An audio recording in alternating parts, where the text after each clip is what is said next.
आइए आज हम फिर से लेके चलते हैं अपने टॉपिक समास के।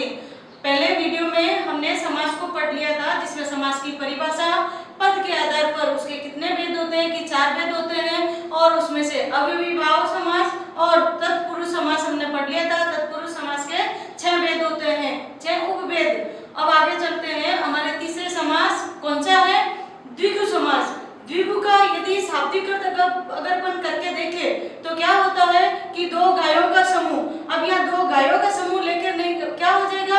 यहाँ दो शब्दों का समूह। अब कौन से शब्द के? संख्याओं के। द्विगु का अर्थ यहाँ पे दूसरा लिया गया है, जो शाब्दिक अर्थ निकलता है वो नहीं लेके एक दूसरा अर्थ लिया गया है कि दो संख्याओं का या दो से अधिक संख्याओं का समाहार। इसमें पहला पद कैसा होता है? संख्यावाची होगा, ये हमेशा ध्यान रखने योग्य बात है। और जो दूसरा आगे वाला पद होगा वो उस समूह को दर्शाएगा कि किसका समूह है, या आगे जो संख्या दी हुई होगी और उसके बाद में जो पद दिया हुआ होगा वो किसी वस्तु का, किसी तरीके का ऐसा होगा तो वो उसको दर्शाएगा। तो किस तरीके से होगा, आइए अपन लेके चलते हैं। एक शब्द यहाँ मैं देती हूँ, जैसे कि पंजाब। अब पंजाब को यदि हम इसका समास विग्रह करके देखें तो क्या हो जाएगा कि 5 आबों का समूह। तो 5 आबों का समूह यानी 5 नदियों का समूह, यानी ऐसा राज्य जहाँ 5 नदियां बहती है। तो इस पद के, इस समास, इस शब्द के अंदर दो समास लिए जा सकते हैं। अब दो समास कैसे? यदि केवल शब्द दिया हुआ होगा तो वहां होगा आपके लिए ये द्विगु समास। और वहीं यदि ऐसा दे दिया जाए कि मैं कल पंजाब जाऊंगी, और यदि यहाँ वाक्य में ये पंजाब शब्द आया है तो वाक्य में आया तो ये तो पंजाब किसी एक जगह का नाम हो गया। तो जब जगह का नाम हो जाता है तो जब वहां आपको ये पूछा जाएगा रेखांकित करके कि इसमें कौन सा समास है, तब वहां आप द्विगु समास नहीं चुन के वहां बहुव्रीहि समास चुनेंगे। क्यों? क्योंकि वो एक किसी राज्य का नाम आ रहा है। जब किसी पद का तीसरा अर्थ निकलता है तो वहां पे बहुव्रीहि समास होता है। ये अपन बहुव्रीहि समास पढ़ेंगे तब हम पूरा अच्छे से इसको समझेंगे। एक आप पढ़ते हो कि दशानन, तो जब हम इसका विग्रह करते हैं तो क्या आ जाएगा कि 10 है आनन। अब यहाँ आनन का अर्थ क्या होता है? लोग इसका अर्थ लगाते हैं सिर, जबकि इसका अर्थ सिर नहीं होता है। 10 है आनन जिसके, या 10 है मुख जिसके। रावण के क्या थे कि 10 मुख थे। सीधी सी बात है, दशानन जैसे नाम आता है तो सबके दिमाग में क्या आता है? बहुव्रीहि समास, जबकि ऐसा नहीं होता है। बहुव्रीहि समास कहाँ होता है? बहुव्रीहि समास जब वो वाक्य में आएगा या ऐसा विग्रह दिया हुआ होगा कि 10 है आनन जिसके, तो आपको बहुव्रीहि लिखना है। अन्यथा आपको वहां क्या लिखना है? 10 आनन का समूह। तो क्या लिखना वहां पे? आपको द्विगु समास। ये थोड़ा सा अंतर है कि भी शब्दों के प्रयोग के आधार पर अर्थ बदल जाते हैं, तो शब्दों के प्रयोग के आधार पर ही समास भी किस तरीके से बदल जाते हैं, आज हम इसी पे चर्चा करने वाले हैं। क्योंकि जो ये संख्याओं का जोड़, बाकी जो आप देखते हो ना कि भाई संख्याओं की जो गणित है, ये संख्याओं की गणित आपको 4 समास में देखने को मिलेगी। और वो किस तरीके से होगी और किस तरीके से अपने को अपना समास चुनना होगा वो अपन आज के इसमें देखेंगे। ठीक है, एक आता है कि अठन्नी या चवन्नी। तो चवन्नी का यदि अपन विग्रह करके देखें तो क्या होगा कि 4 आनों का समूह। अब 4 आनों का समूह तो ये हो गया। और यदि मैं इसको ऐसे लेके देखूं कि 1 रुपया, तो एक जैसे रुपया, तो रुपये में क्या आएगा? क्या आप उसको वहां 16 आनों का समूह कहेंगे? बिल्कुल नहीं। क्यों? क्योंकि रुपये में क्या होते हैं? 100 पैसे। और चवन्नी में क्या होते हैं? 4 आनों का समूह। ये ध्यान रखना आपको कि 1 से 10 तक की जो संख्याएं होगी वो तो आएगी इस रूप में, यानी समूह के रूप में। और इसके बाद वाली जो संख्या आती है वो हमेशा अंतराल में आएगी। जैसे 10 के बाद यदि 20 आता है या 18 की संख्या आती है, जैसे अष्टादश, तो अष्टादश आप अब इसको किस में रखेंगे? क्या आपके हिसाब से ये द्विगु समास होगा? द्विगु समास कैसे हो सकता है? क्यों? क्योंकि जब हम इसका विग्रह करेंगे तो इसके अंदर क्या आ जाता है कि 8 और 10 हुए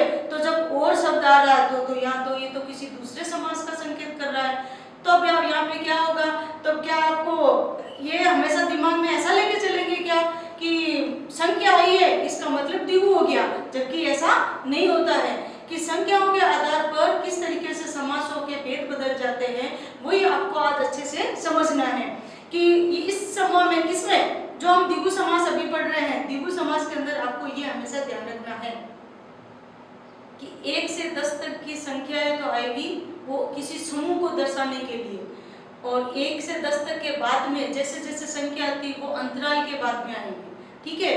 और जो 100 के अंतराल में आती है तो वो भी अपने अंतराल के ऐसे बाद में आएगी। जैसे एक लेते हैं, बिहारी जी के जब दोहे पढ़ते हैं तो आता है सत सही, तो सत सही का अर्थ यहाँ पे क्या लिया जाता है, सही का अर्थ होता है दोहे और सत का अर्थ होता है 700 दोहों का समूह। तो अब यहाँ पे क्या हो जाता है, द्विगु समास।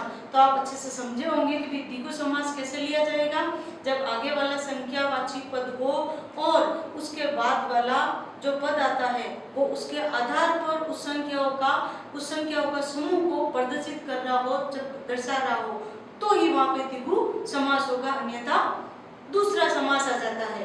वो किस तरीके से आता है, जब हम आगे वाले समास पढ़ेंगे तब आपको अच्छे से समझ में आएगा।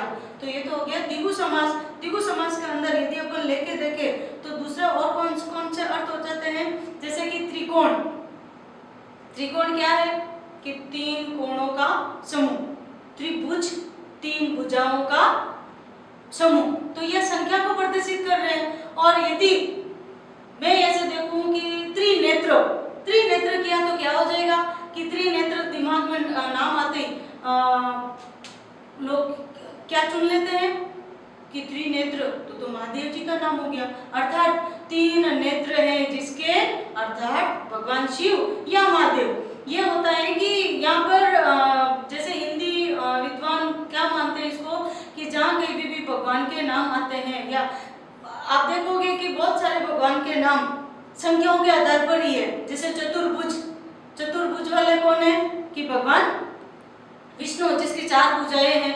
फिर चतुरानन, 4 है आनंद जिसके, तो वो किसमें हो जाता है कि ब्रह्मा जी।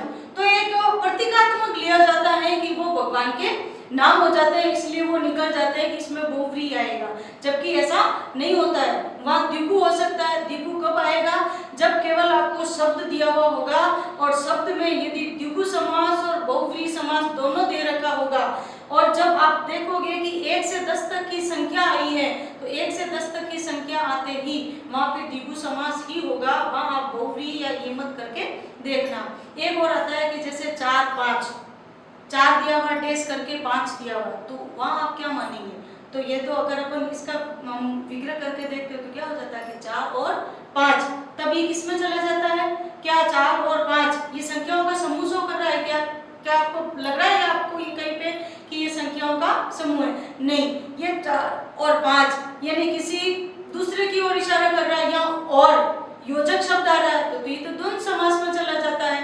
तो इस तरीके से ये द्विगु समास को आपको किस तरीके से लेना है, एक बार फिर से अच्छे से देख लीजिए कि जब केवल शब्द दिया हुआ होगा तो आपको द्विगु समास चुनना है, ठीक है। और जब वाक्य में उस शब्द को प्रयुक्त किया हुआ होगा तो वो उसका दूसरा समास निकलेगा। उस समय आपको पूरा अच्छे से ध्यान से उस प्रश्न को पढ़ना है कि ये प्रश्न हमसे कह क्या रहा है। हमेशा यही होता है कि हम प्रश्नों को देखते नहीं है, जैसे ही शब्द दिखा अरे ये तो उसका हो गया, और वहाँ आप विकल्प चुन के भर के आ जाते हैं और निश्चित हो जाते हैं कि ये तो हमारा सही है, जबकि ऐसा नहीं होता है। आइए अब हम दूसरा समास पढ़ते हैं, जो कि हमारा चौथा भेद है। इस चौथे भेद में क्या होता है कि अब तक जो हमने पढ़े वो क्या थे, पहला तो था प्रथम पद प्रधान, कौन सा था, अवयवी भाव। दूसरा कौन सा था, जिसमें द्वितीय पद प्रधान होता है। द्वितीय पद प्रधान होता है एक तो तत्पुरुष समास में जिसके 6 उपभेद थे, कर्म से लेकर अधिकरण तक। और तीसरा पढ़ा है हमने अभी द्विगु समास, जिसमें पहला पद संख्यावाची होता है। ये भी कैसा होता है, द्वितीय पद प्रधान ही होता है इसके अंदर, क्योंकि आपको पहले वाले पद को देखकर दूसरे वाले समूह को देखना होता है, इसलिए ठीक है। एक द्वितीय पद प्रधान आता है अपने, जिसमें आपको कभी पहला पद प्रधान हो जाएगा, कभी द्वितीय हो जाएगा, तो वो होता है कर्मधारय, जो अपन द्वंद्व समास के बाद में पढ़ेंगे। अभी पढ़ते हैं अपन द्वंद्व समास। द्वंद्व समास क्या होता है कि 2 और 2 ठीक है, यानी योजक शब्दों का प्रयोग किया जाएगा। अब योजक शब्दों का प्रयोग किस तरीके से किया जाएगा, आइए हम देखते हैं। तो इसमें क्या है, पहले इससे नाम से पता चल रहा है कि द्वंद्व यानी दोनों पद प्रधान। ठीक है, इसमें किसी एक को महत्व नहीं दिया जाता, दोनों को महत्व दिया जाएगा। अब किस तरीके से दिया जाएगा कि अगर फिर एक चीज इसमें ध्यान रखने योग्य यह है कि यदि हम इनका विग्रह करते हैं तो इस विग्रह में अपने को क्या मिलेगा, योजक शब्द मिलेंगे। और वो योजक शब्द कौन से होंगे, एक तो होगा अपने योजक शब्द और दूसरा होगा या, और तीसरा आपको ऐसे मिलने को मिलेगा जिसमें जैसे निरर्थक शब्दों का भी प्रयोग किया जाता है। अब तक पढ़ा था कि शब्द जब हम पढ़ते हैं या जब शब्द वैसे पढ़ेंगे तब आपको विस्तार से बताऊंगी। जब हम शब्द पढ़ते थे फिर सार्थक शब्द, जब सार्थक होते तो फिर निरर्थक शब्द कैसे होते या निरर्थक शब्दों का कहाँ प्रयोग होता है, तो वो निरर्थक शब्दों का प्रयोग यहाँ इस तरीके से होता है। अब अपन अभी चर्चा करेंगे, आगे इसको उदाहरण के साथ में इसकी चर्चा करेंगे। द्वंद्व समास को तीन तरीके से समझा जा सकता है। वो कैसे, एक तो होता है इतरेतर द्वंद्व जिसमें और योजक शब्द का प्रयोग किया जाता है, जिसको आप अब से पढ़ते आ रहे हो और आपने कहीं इसके देखे भी है उदाहरण। ठीक है, तो क्या होता है कि माता पिता, तो इसका जब विग्रह करते हैं तो माता और पिता। ठीक है, लोटा डोरी, लोटा और डोरी। और यदि अंकों का प्रयोग किया जाए तो 36, तो 6 और 30, तो ये क्या किस में आ जाता है, इतरेतर द्वंद्व समास। दूसरा आता है विकल्पात्मक, जिसमें विकल्प का प्रयोग किया जाता है। विकल्प का क्या हो जाता है कि या अथवा, इसका प्रयोग किया जाता है। तो जैसे कैसे हो जाता है, पाप पुण्य, तो पाप और पुण्य कभी साथ में नहीं होते, तो पाप और पुण्य, इसका विग्रह ऐसा नहीं होगा, क्या हो जाता है पाप या पुण्य, पाप अथवा पुण्य।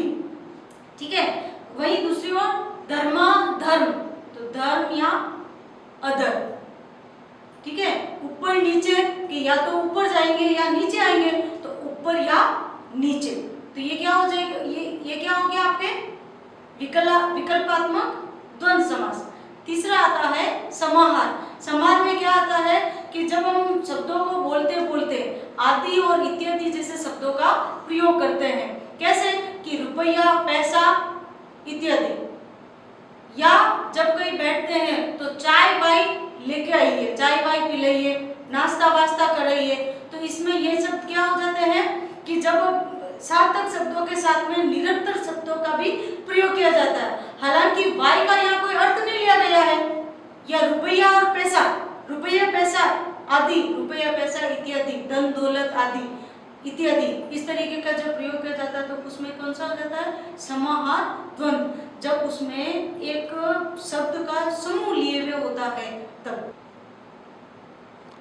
आदि का प्रयोग किया जाता है सजीव के साथ में और इत्यादि का प्रयोग किया जाता है निर्जीव के साथ में, और ये क्या है, समाहार द्वंद्व समास।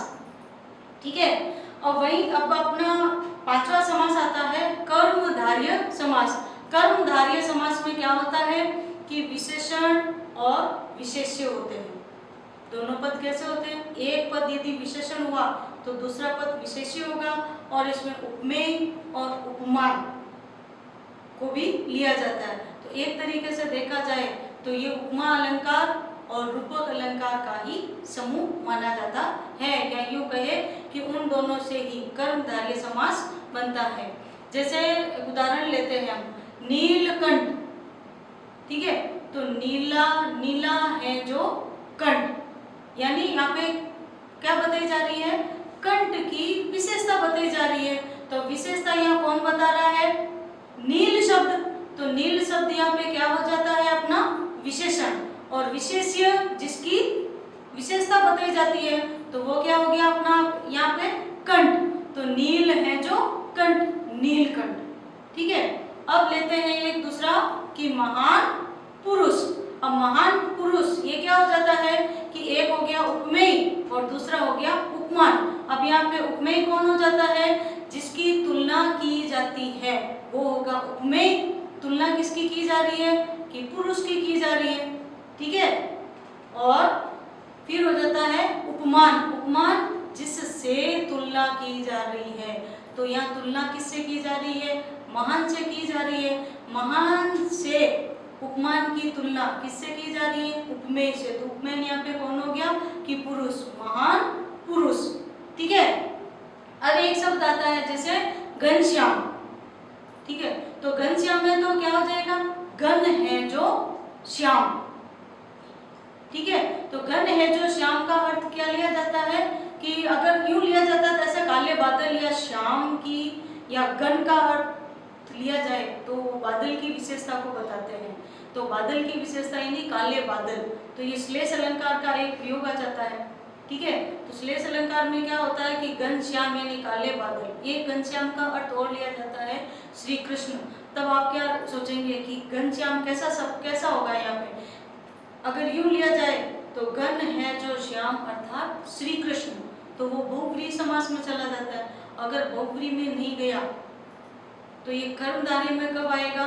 कर्मधारय में उस समय आता है जब केवल शब्द दिया हुआ होगा। ठीक वैसे जैसे द्विगु समास के अंदर था कि जो शब्द दिया हुआ होगा और यदि उसके अंदर कर्मधारय समास पहले दिया हुआ है तो वो क्या हो जाएगा? अपने कर्मधारय समास माना जाएगा। और यदि वाक्य में उसका प्रयोग किया हुआ है कि घनश्याम बांसुरी बजा रहे हैं तो वो किस में चला जाता है? फिर अपने बहुव्रीहि समास के अंदर चला जाता है। तो यहाँ आपको यही अच्छे से ध्यान में रखना है। ठीक वैसे ही महात्मा, महात्मा में अगर अपन देखते हैं तो महान है जो आत्मा। तो यहाँ पे क्या है कि उपमेय और उपमान का प्रयोग किया गया है।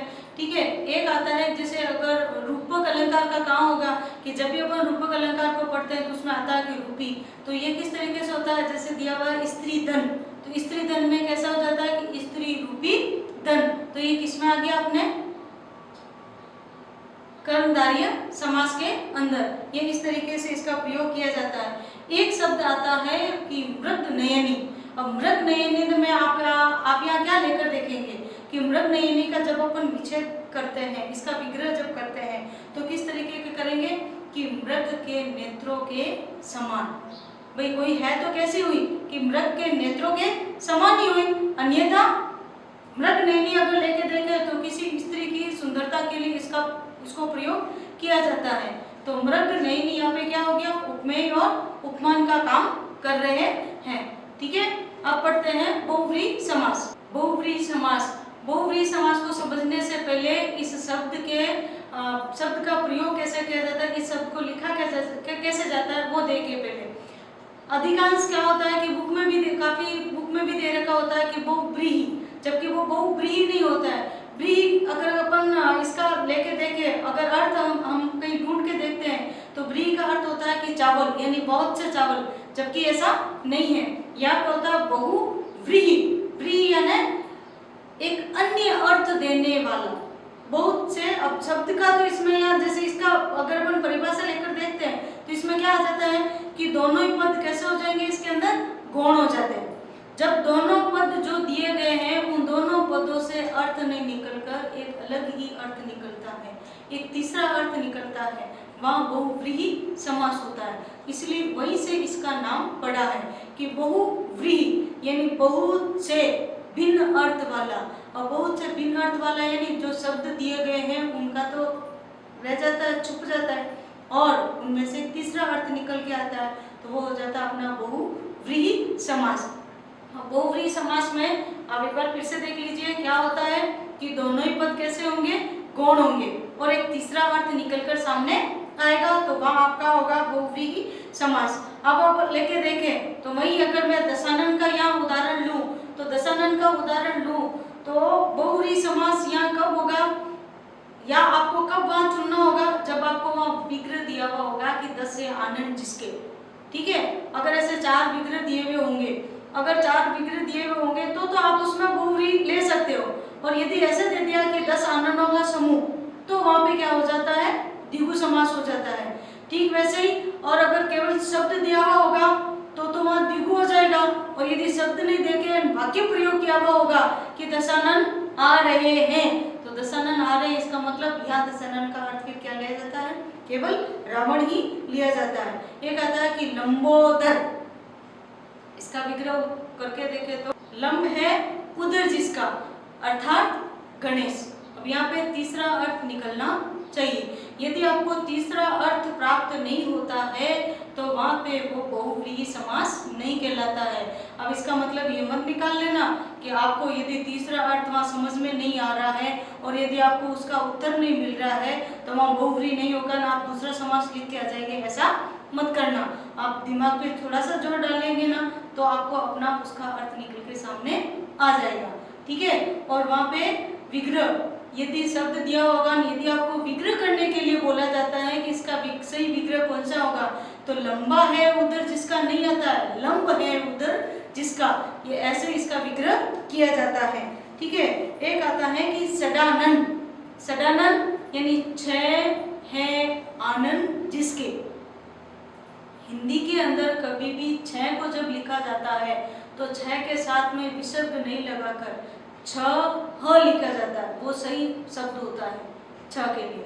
तो छ है आनंद जिसके, अर्थात कौन है, कार्तिकी, ठीक है। तो ये होता है इस तरीके से बहुव्रीहि समास। और शब्दों के प्रयोग के आधार पर किस तरीके से ये बदल जाते हैं, जैसे मैं एक शब्द यहाँ पे लेके देखती हूँ कि पीताम्बर, पीताम्बर यदि मैंने शब्द लिया, अगर केवल शब्द आया और शब्द के अंदर दे दिया कि कौन सा होगा, और वहाँ पे देवे होंगे कर्मधारय, द्विगुण, द्वंद्वन और बहुव्रीहि, तब आप क्या लिख के आएंगे, पीताम्बर दिमाग में आते हैं। आपके दिमाग में कौन आते हैं कि भगवान श्री कृष्ण, यानी पीला है, पीत है अंबर जिसके, कौन, अर्थात श्री कृष्ण, ऐसा नहीं आता है। यदि वहाँ कर्मधारय दे रखा है तो पीत है जो वस्त्र, वो एक वस्त्र की विशेषता को बता रहा है। तो जब वस्त्र की विशेषता को बता रहा है तो विशेषण और विशेष्य आते हैं, वो कौन सा हो गया, अपना कर्मधारय समास हो जाता है।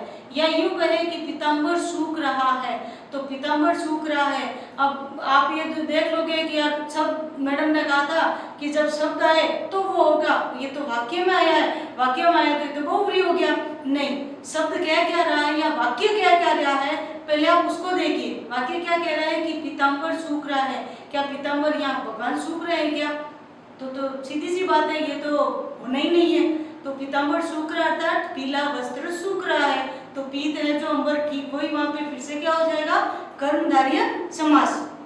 अब अगर कहा जाए कि मैं पीताम्बर की पूजा करती हूँ, तो यहाँ पे क्या हो जाता है, अब यहाँ पे ये भी वाक्य में प्रयोग किया हुआ है, मैं पीताम्बर की पूजा करती हूँ, अर्थात मैं किसकी पूजा करती हूँ, श्री कृष्ण की। तो यहाँ सीधा सा है पीताम्बर, मैं कोई पीले वस्त्रों की पूजा करने से रही, तो जब पीले वस्त्रों की पूजा नहीं की तो यहाँ पे पीताम्बर का अर्थ क्या ले लिया गया है कि बहुव्रीहि समास। यहाँ पे आपको उचित रूप से आप इसको चुन सकते हो। तो ये हो गए आपके, क्या हो गए, सारे के सारे समास। और समास में यदि आपको कहीं पे भी असमंजस की स्थिति हो तो आप वहाँ शब्द लिखकर वहाँ आप दे सकते हो कि यहाँ पे कमेंट बॉक्स में आप डाल सकते हो कि इसमें कौन सा समास होगा, तो आपको वहीं पे उत्तर मिल जाएगा। अभी आप रीट की तैयारी कर रहे हो, बहुत सी प्रतियोगी परीक्षाएं भी आ रही हैं, तो आप उनकी भी तैयारी कर रहे हो, तो जहाँ कहीं पे भी आपको ऐसा लगता है तो वहाँ आप वो शब्द डाल दीजिए, या आपको कहीं पे भी किसी भी तरह की यदि कोई आती है तो आप वो वहाँ डाल दीजिए, आपको वहाँ आपका उत्तर मिल जाएगा।